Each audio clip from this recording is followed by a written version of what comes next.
নমস্কাৰ বন্ধুবৃন্দ, মই জ্যোতিষ আচাৰ্য তন্ময় শইকীয়া আৰু মই আপোনালোকক আমন্ত্ৰণ কৰিছোঁ আমাৰ জ্যোতিষৰ এই প্ৰগ্ৰেমটোলৈ। কৃষ্ণা জ্যোতিষ ইউটিউব চেনেলৰ এই প্ৰগ্ৰেমত আজি আমি ডিছকাছ কৰিম কুণ্ডলীত যদি পিশাচ যোগ থাকে তেতিয়াহ'লে কি হয়, পিশাচ যোগ কাকনো কয়, কাৰোবাৰ কুণ্ডলীত পিশাচ যোগৰ সৃষ্টি কেনেকৈ হয়, এই পিশাচ যোগে কুণ্ডলীত কি ধৰণে প্ৰভাৱ পেলায়, আমাৰ জীৱনত কি ধৰণে প্ৰভাৱ পেলায়, আৰু এনেকুৱা যদি পিশাচ যোগ কাৰোবাৰ কুণ্ডলীত সৃষ্টি হয় তেতিয়াহ'লে তাৰ পৰা পৰিত্ৰাণ পোৱাৰ কিনো উপায় আছে। আপোনালোকে প্ৰথমতে জানিব লাগিব যে আমাৰ কুণ্ডলীত গ্ৰহৰ অৱস্থানৰ কাৰণে বিভিন্ন ধৰণৰ যোগ বা বিভিন্ন ধৰণৰ দোষৰ সৃষ্টি হয়। আপোনালোকে জানে যে আমাৰ কুণ্ডলীত 12টা ঘৰ আছে। 12টা ঘৰত 9টা গ্ৰহই বিভিন্ন ধৰণে অৱস্থান কৰে। আপুনি আপোনাৰ কুণ্ডলীখন যদি খুলি লয় তেতিয়া আপুনি বুজিব পাৰিব যে আপোনাৰ কুণ্ডলীত থকা 12টা ঘৰত টোটেল 9টা গ্ৰহ বিভিন্ন কম্বিনেশ্যনত বহি আছে। কিছুমান ঘৰ হয়তো খালী হৈ আছে, কিছুমান ঘৰত হয়তো এটাতকৈ অধিক গ্ৰহ আছে, কিছুমান ঘৰত দেখা পাব এটা গ্ৰহ আছে, কিছুমান ঘৰত দেখা পাব 2টা আছে, ক'ৰবাত 3টা আছে, বহুতৰ ক্ষেত্ৰত 3টাতকৈ অধিক গ্ৰহ একেটা ঘৰতে বহি থাকে। তেনেধৰণে দেখা পাব যে আপোনাৰ কুণ্ডলীত কিছুমান ঘৰত কোনো ধৰণৰ গ্ৰহ নাই। গতিকে এনেকুৱা ধৰণৰ যিবোৰ পাৰমুটেশ্যন অৰ কম্বিনেশ্যন অফ প্লেনেটছ আমাৰ হৰস্কোপত সৃষ্টি হয়, ইহঁতে বিভিন্ন ধৰণৰ যোগ বা বিভিন্ন ধৰণৰ দোষৰ সৃষ্টি কৰে। যোগ মানে কি? প্লেনেটৰ যদি কম্বিনেশ্যনবোৰ যদি পজিটিভ হয়, যদি ভাল হয়, শুভ হয়, সেই ক্ষেত্ৰত আমি তাক যোগ বুলি কওঁ। যেনেকৈ আপোনালোকে নিশ্চয় শুনিছে যে ৰাজযোগ বুলি যোগ আছে, ঠিক আছে। তেনেধৰণে আৰু বিভিন্ন শুভ যোগৰ কথা আছে। তেনেধৰণে কিছুমান অশুভ গ্ৰহ যদি আমাৰ কুণ্ডলীত জুতি বান্ধে তেতিয়াহ'লে কিছুমান দোষৰ সৃষ্টি হয়।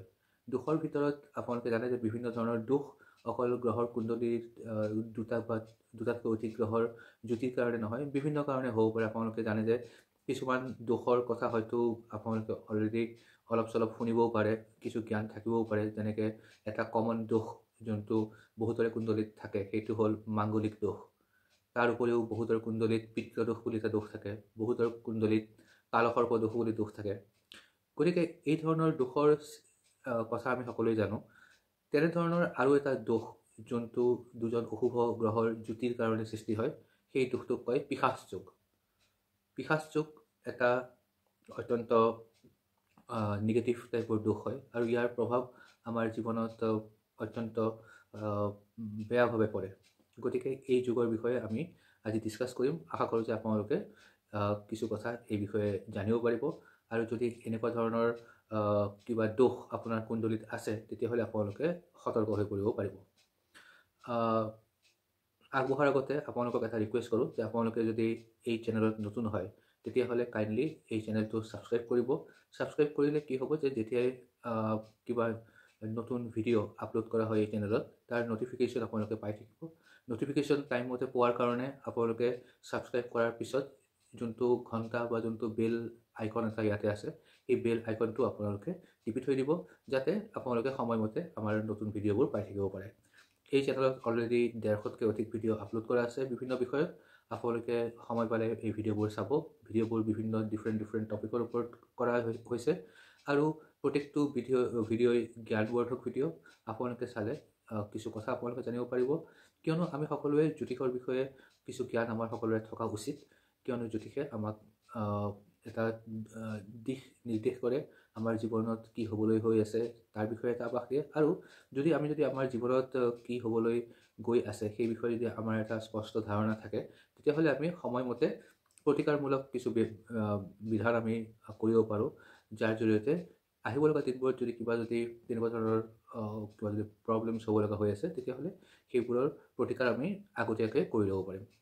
যি কি নহওক, আগবাঢ়িছোঁ ভিডিঅ'লৈ। চাওক, পিশাচ যোগ কাক বুলি কয়? শাস্ত্ৰত উল্লেখমতে পিশাচ যোগৰ সৃষ্টি হয় যেতিয়া শনি আৰু ৰাহু এই দুটা গ্ৰহ যেতিয়া আমাৰ কুণ্ডলীত যিকোনো ঘৰত যেতিয়া একেলগে জুতি বান্ধে তেতিয়াহ'লে পিশাচ যোগ সৃষ্টি হোৱা বুলি কয়। এই পিশাচ যোগ নাম পিশাচ বুলি কোৱা হৈছে যদিও আপোনালোকে কনফিউজ নকৰিব যে এই আমি যোনটো পিশাচ বুলিলে আমাৰ মনলৈ যোনটো এটা আইডিয়া আহে যে ভূত প্ৰেত এনেকুৱা টাইপৰ কিবা কথা আমাৰ মনলৈ আহে, কিন্তু আচলতে এই দোষৰ লগত, পিশাচ দোষৰ লগত এই ভূত প্ৰেতৰ কোনো ধৰণৰ সম্পৰ্ক নাই। একচুৱেলি পিশাচ যোগটো হয়নো কি, আৰু এই নামটোনো কিয় দিয়া হৈছে পিশাচ যোগ বুলি? চাওক, পিশাচ যোগ হয় যেনেকৈ মই ক'লোঁ যে শনি আৰু ৰাহুৰ একেটা ঘৰত যদি অৱস্থান কৰে আৰু দুইজনৰে যদি ডিগ্ৰীগতভাৱে যদি দুইজন যদি এজনে ইজনৰ ওচৰা ওচৰি হয় তেতিয়াহ'লে পিশাচ যোগৰ সৃষ্টি হয়।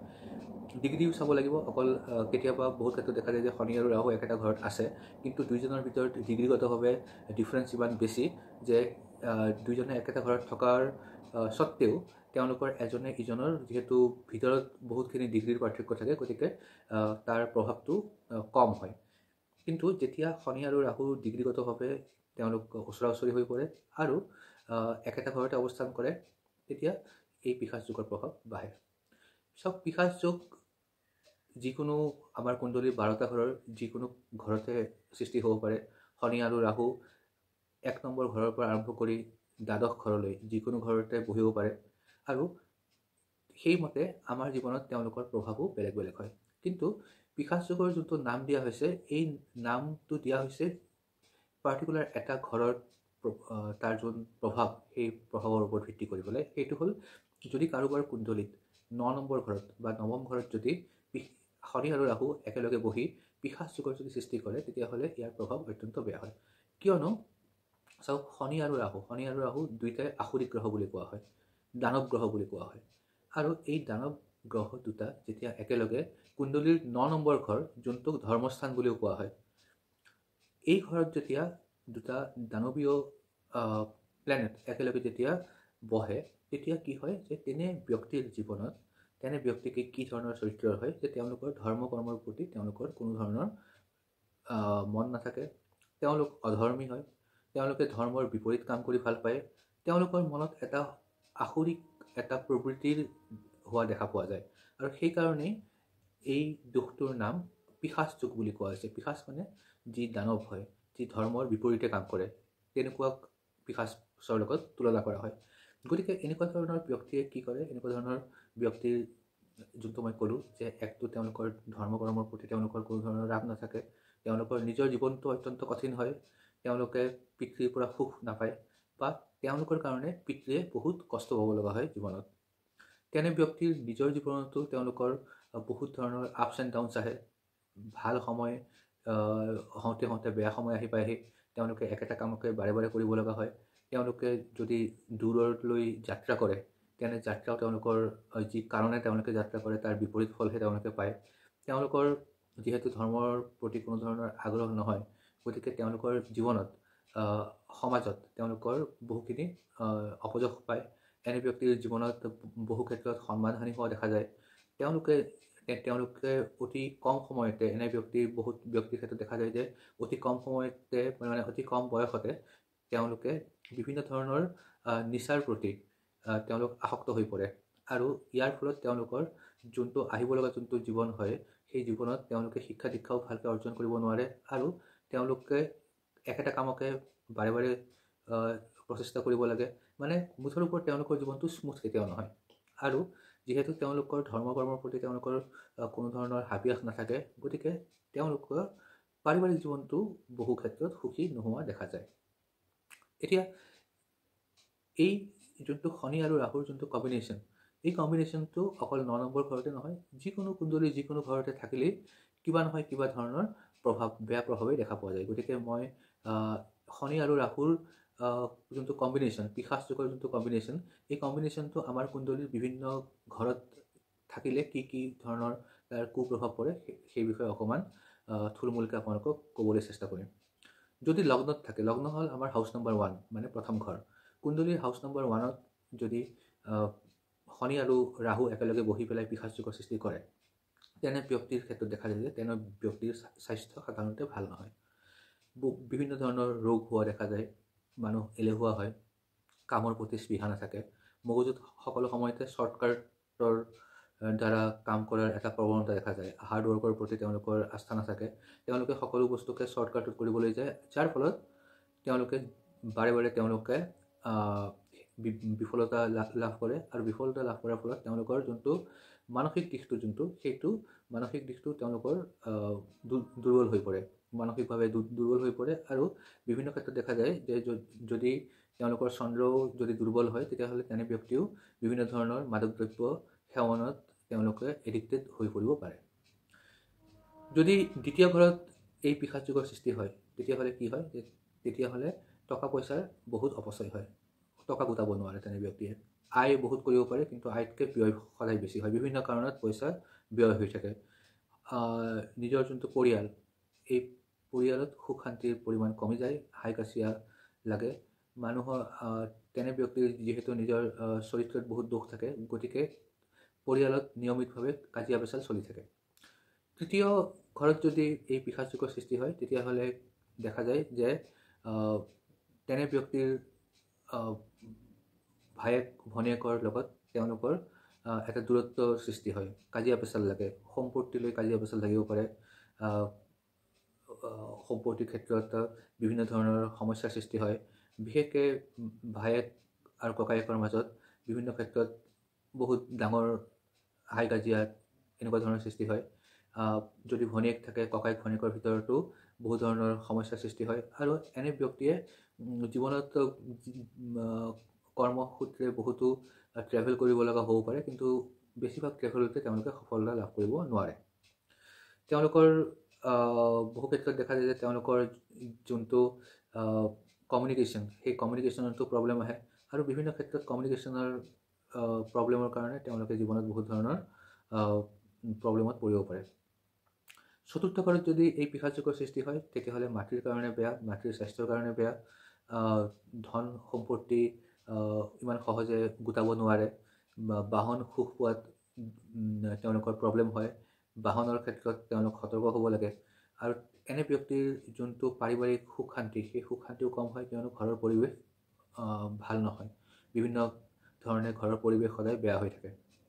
পঞ্চম ঘৰত যদি কাৰোবাৰ এনেকুৱা যোগ সৃষ্টি হয়, বিশেষকৈ মহিলাৰ ক্ষেত্ৰত যদি এনেকুৱা যোগ সৃষ্টি হয় তেতিয়াহ'লে তেনে মহিলাৰ হয়তো সন্তান হোৱাত বহুত দেৰি হ'ব পাৰে, বা সন্তানৰ ক্ষেত্ৰত বহুতো কমপ্লিকেশ্যনছ হ'ব পাৰে, কনচিভিঙৰ ক্ষেত্ৰত বহু ক্ষেত্ৰত এবৰ্চনো হ'ব পাৰে, মিছকেৰেজ হ'ব পাৰে।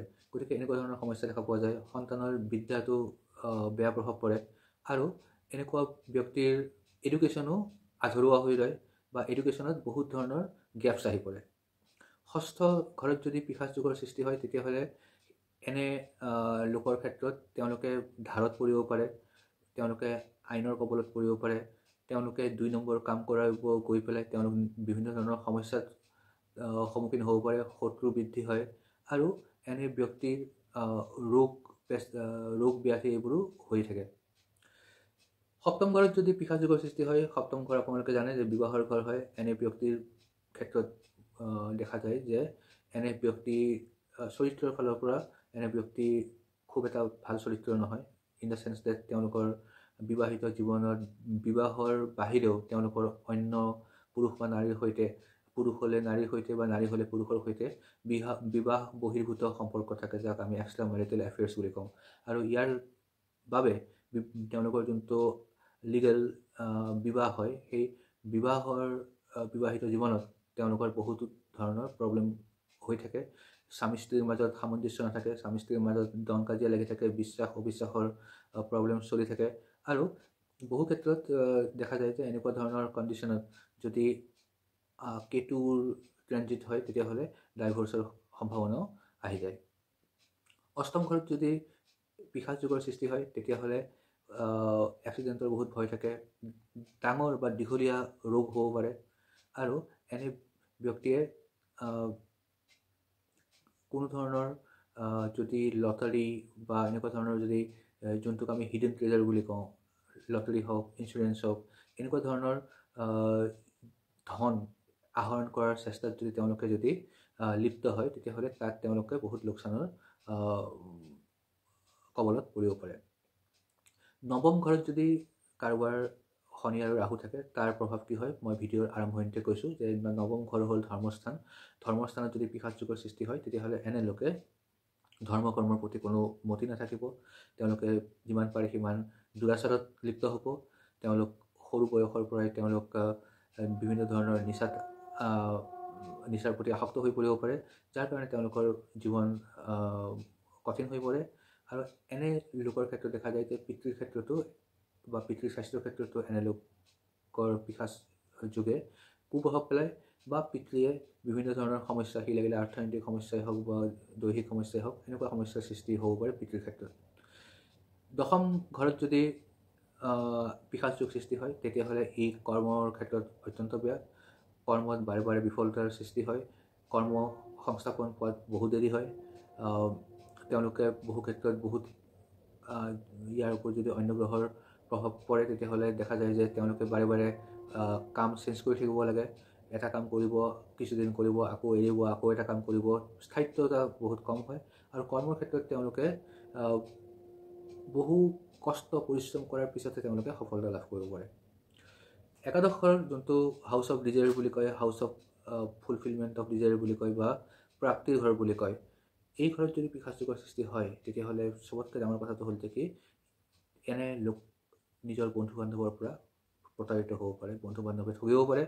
আৰু তেওঁলোকে বন্ধু বান্ধৱৰ কাৰণে যিমান কৰিব, বন্ধু বান্ধৱে কেতিয়াও তাক স্বীকাৰ নকৰিব। বন্ধু বান্ধৱৰ পৰা যোনটো আশা কৰে সেই আশা কৰা মতে একো ৰিটাৰ্ণ নাপাব। এনে মানুহৰ বন্ধু চাৰ্কলো বহু ক্ষেত্ৰত বেয়া হয় আৰু এনে বন্ধু চাৰ্কলৰ কবলত পৰি পেলাই কেতিয়াবা পুলিচ কাছাৰীও হৈ যাব পাৰে।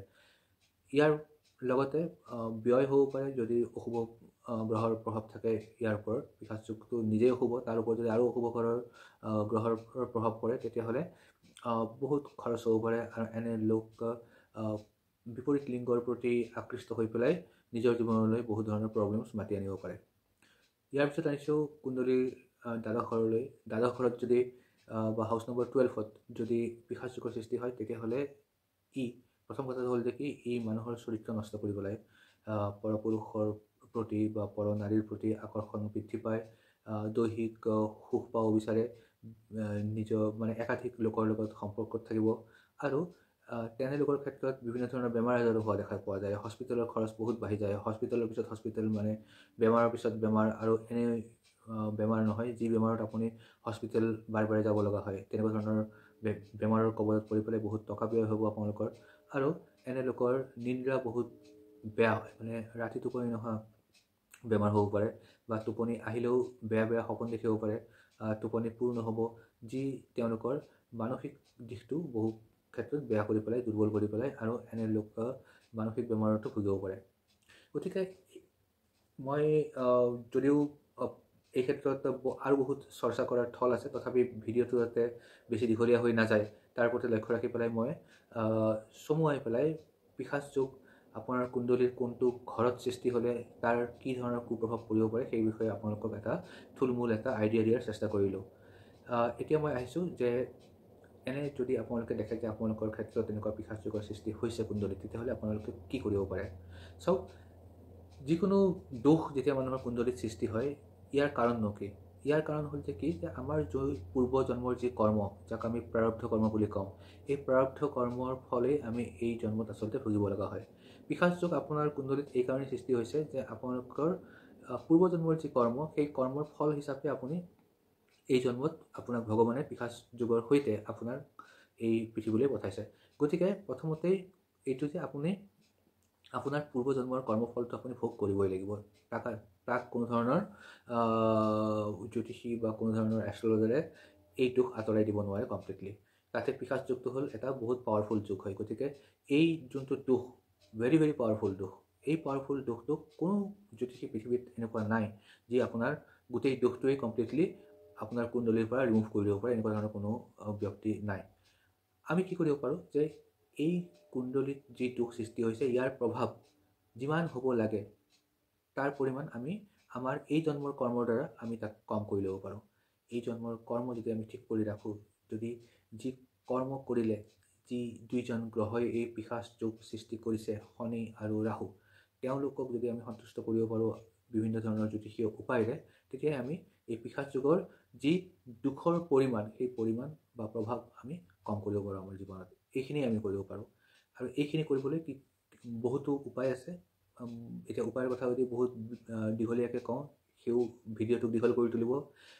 আৰু দ্বিতীয়তে কি যে সকলো ব্যক্তিৰ এখন এখন নিজৰ কুণ্ডলী থাকে, সেই কুণ্ডলীখনত পিশাচ যোগ যদি সৃষ্টি হৈছে, সেই পিশাচ যোগৰ যোনটো প্ৰভাৱ, সেই প্ৰভাৱটো কিমাননো বেছি সেইটো সকলোৰে কুণ্ডলীত বেলেগ বেলেগ হ'ব। গতিকে সকলোৰে ক্ষেত্ৰত প্ৰতিকাৰো কিছু ডিফাৰেণ্ট হ'ব। গতিকে আপোনাৰ কুণ্ডলীত যি পিশাচ যোগৰ সৃষ্টি হৈছে সেই তাৰ গোটেইখিনি বস্তু ডিটেইলত অধ্যয়ন কৰিহে তাৰ আচল বা পিন পইণ্টেড প্ৰতিকাৰ দিব পাৰে। আজি যিকেইটা প্ৰতিকাৰ দিম সেইকেইটা পেৰাচিটামল টাইপৰ, সেইকেইটা কমন প্ৰতিকাৰ, যিকেইটা কৰিলে যিকোনো ব্যক্তিয়ে আপোনাৰ পিশাচযোগ আপোনাৰ কুণ্ডলীৰ যি ঘৰতে সৃষ্টি নহওক কিয় তাৰ ক্ষেত্ৰত আপুনি কিছু ভাল ৰিজাল্টেই পাব। কিন্তু একেবাৰে সঠিক যদি আপুনি পিশাচযোগৰ প্ৰতিকাৰ কৰিব লাগে তেতিয়াহ'লে আপুনি আপোনাৰ ব্যক্তিগত যিখন আপোনাৰ নিজৰ কুণ্ডলী বা নিজৰ হৰস্কোপ, নিজৰ যিখন সোঁৱৰণি, সেইখন আপুনি অভিজ্ঞ জ্যোতিষীৰ দ্বাৰা বিচাৰ কৰি পেলাই তেওঁৰ পৰামৰ্শ লওক। মই এতিয়া কৈ দিছোঁ আপোনালোকক কি কি কাম আপুনি কৰিব পাৰে। প্ৰথমতে এটা কাম কৰিব পাৰে যে আপোনালোকে শনিবাৰে আপোনালোকে শনি মন্দিৰ বা আপোনালোকে যাওক শিৱ মন্দিৰ, য'ত পিপল গছ থাকে, পিপল মানে আহঁত গছ থাকে, য'ত আহঁত গছৰ গুৰিত আপোনালোকে 4টা চাকি জ্বলাওক। চাৰিওফালে 4টা গছডালৰ চাৰিওফালে আপুনি 4টা চাকি, মাটিৰ চাকি সৰিয়হ তেলেৰে জ্বলাব। তাক অকণমান অকণমান তিল দি দিব। তাৰপিছত আপোনালোকে শনি গুৰুক আৰাধনা কৰিব। শনি গুৰুক আৰাধনা কৰিব, শনিৰ বীজ মন্ত্ৰ পাঠ কৰিব। গছত যদি গছৰ গুৰিত সাধাৰণতে আহঁত গছৰ গুৰিত ক'লা পৰুৱা আপোনালোকে দেখা পাব পাৰে। যদি ক'লা পৰুৱা দেখা পায় তেতিয়াহ'লে আপোনালোকে অকণমান চেনি বা যিকোনো মিঠা বস্তু তাতে দিয়ক, যাতে পৰুৱাই তাক গ্ৰহণ কৰে। আপোনালোকে এই কামটো আপোনালোকে মিঠাতেলৰ চাকি তিলৰ সৈতে আহঁত গছৰ গুৰিত দি পেলাই শনিৰ বীজ মন্ত্ৰ যি পাঠ কৰিব লাগে, এই কামটো আপোনালোকে কমেও আপোনালোকে 43টা শনিবাৰে আপোনালোকে মিছ নকৰাকৈ কৰি যাওক। দ্বিতীয়তে, ইয়াৰ পিছত যেতিয়া আপুনি এই কামটো কৰিব, এই কামটো কৰাৰ পিছত মন্দিৰৰ পৰা ওলাই আহোঁতে আপোনালোকে কোনো লেবাৰৰ কাম কৰা মানুহক, যি শাৰীৰিক পৰিশ্ৰম কৰা দুখীয়া মানুহ, এনেকুৱা ধৰণৰ মানুহক আপোনালোকে ক'লা বস্ত্ৰ দান কৰক, ক'লা তিল দান কৰক, ক'লা দাইল দান কৰক, আৰু লগতে আপোনালোকে যদি পাৰে কিছু দান দক্ষিণা কৰক। তেওঁক যদি পাৰে তেতিয়াহ'লে এসাঁজ খুৱাই দিয়ক নিৰামিষভাৱে, আৰু আপোনালোকে আপোনালোকৰ আস্থা আৰু সাধ্য অনুসৰি কিছু টকা পইচা দি পেলাই তেনে ব্যক্তিক সন্তুষ্ট কৰক। আৰু এই কামটো আপোনালোকে যিমান নিস্বাৰ্থভাৱে কৰিব পাৰিব, কোনো ধৰণৰ আশা নকৰাকৈ আপোনালোকে যিমান কৰি গৈ থাকিব পাৰিব, আপোনালোকৰ বাবে সিমানেই ভাল। ইয়াৰ উপৰিও আপোনালোকে কি কৰিব পাৰে যে আপোনালোকে শনিবাৰে আপোনালোকে যিকোনো বিকলাংগ মানুহক আপোনালোকে দান দক্ষিণা কৰিব পাৰে, নীলা বস্ত্ৰ দান দিব পাৰে। আৰু আপোনালোকে মঙলবাৰে হনুমান মন্দিৰলৈ গৈ পেলাই হনুমান গোসাঁইক আপোনালোকে ফুলৰ মালা, চন্দন, আপোনালোকে সেন্দুৰ আৰু চামেলিৰ তেল দি পেলাই আপোনালোকে বজৰংবলীক আপোনালোকে পূজা কৰক, বজৰং বাণ পাঠ কৰক, হনুমান চালিচা পাঠ কৰক, আৰু আপোনালোকে ব্ৰাহ্মণক দান কৰক। ব্ৰাহ্মণক যদি কিবা ভোজনী খুৱাব বিচাৰে আপোনালোকে খুৱাব পাৰে। ফল মূল দান কৰক বজৰংবলীৰ শ্ৰীচৰণত, আৰু প্ৰসাদবোৰ আপোনালোকে ব্ৰাহ্মণৰ হাতত অৰ্পণ কৰক, দান দক্ষিণা কৰক। এই কামটো আপোনালোকে মঙলবাৰে ৰাতিপুৱা কৰিব, আৰু কমেও আপোনালোকে 9টা মঙলবাৰ আপোনালোকে এই কামটো কৰক। যদি পাৰে 18টা মঙলবাৰ কৰক, আপোনালোকৰ লাভ হ'ব। ইয়াৰ পিছতো আৰু এই দুখৰ পৰা পৰিত্ৰাণ পোৱাৰ আন বহুতো উপায় আছে, কিন্তু মই যেনেকৈ ক'লোঁ যে আপোনালোকৰ নিজৰ কুণ্ডলীখন চালেহে সেই প্ৰতিকাৰবোৰ আপোনাৰ ক্ষেত্ৰত চবতকৈ উপকাৰী প্ৰতিকাৰ কি হ'ব সেইবোৰৰ বিষয়ে ক'ব পৰা যাব। আপোনালোকে যদি কিবা সমস্যাত ভুগি আছে আৰু যদি মোৰ লগত কনচালটেশ্যন কৰিব বিচাৰে তেতিয়াহ'লে আপোনালোকে মোৰ লগত কনচাল্ট কৰিব পাৰে। মোৰ লগত আপোনালোকে টেলিফোন যোগে কনচাল্ট কৰিব পাৰে। মোৰ টেলিফোন নম্বৰ আৰু হোৱাটছআপ নম্বৰ একেটাই, আপোনালোকে নোট কৰি ল'ব পাৰে। মই কৈ দিছোঁ 9717100241। অসমীয়াত কৈছোঁ 9717100241 9717100241। এই নম্বৰত আপোনালোকে দিনৰ ভাগত মোৰ লগত যোগাযোগ কৰিব পাৰে। ডাইৰেক্ট ফোন নকৰি পেলাই প্ৰথমতে এটা হোৱাটছআপ মেছেজ কৰি দিলে ভাল হয়, কিয়নো ডাইৰেক্ট ফোন কৰিলে বিভিন্ন সময়ত মই অন্য কোনো ক্লাইণ্টৰ লগত বিজি থাকোঁ। আপোনালোকে যদি মোক প্ৰথমতে এটা হোৱাটছআপ মেছেজ কৰে তেতিয়াহ'লে আপোনালোকক এটা পাৰ্টিকুলাৰ টাইম দিম। সেই টাইমত আপোনালোকে হোৱাটছআপতে আপোনালোকৰ যোনটো কনচালটেশ্যন ফিজ হয় সেইটো আপোনালোকে গুগল পে' বা পে'টিএমৰ যোগেৰে আপোনালোকে পে' কৰিব পাৰিব। তাৰপিছত আপোনালোকে যেতিয়া কণ্টেক্ট কৰিব, আপোনালোকক আপোনাৰ সমস্যা মই ভালকৈ শুনি পেলাই তাৰ যি সমাধান বা যিটো এনালাইচিছ কৰিব লাগে আপোনালোকক ইন ডিটেইল ডিছকাছ কৰিম। আপোনালোকক গোটেইখিনি কথা বুজাই দিম কেনেকৈ কি কৰিব লাগে, আৰু আপোনালোকক গোটেই প্ৰক্ৰিয়াটোৰ কেনেকৈ চলাই লৈ যাব পাৰে তাক মই এজ এ গাইড আপোনালোকক গাইড কৰি যাম। আশা কৰোঁ যে আপোনালোকৰ আজি ভিডিঅ'টো ভাল লাগিলে। যদি ভাল লাগিছে ভিডিঅ'টো লাইক কৰিব, চেনেলটোক ছাবস্ক্ৰাইব কৰিব আৰু বেল আইকনো আপোনালোকে প্ৰেছ কৰি ৰাখিব নতুন ভিডিঅ' পোৱাৰ কাৰণে। আপোনালোকৰ সকলোৰে মংগল হওক, ভালে থাকক। জয় শ্ৰীকৃষ্ণ।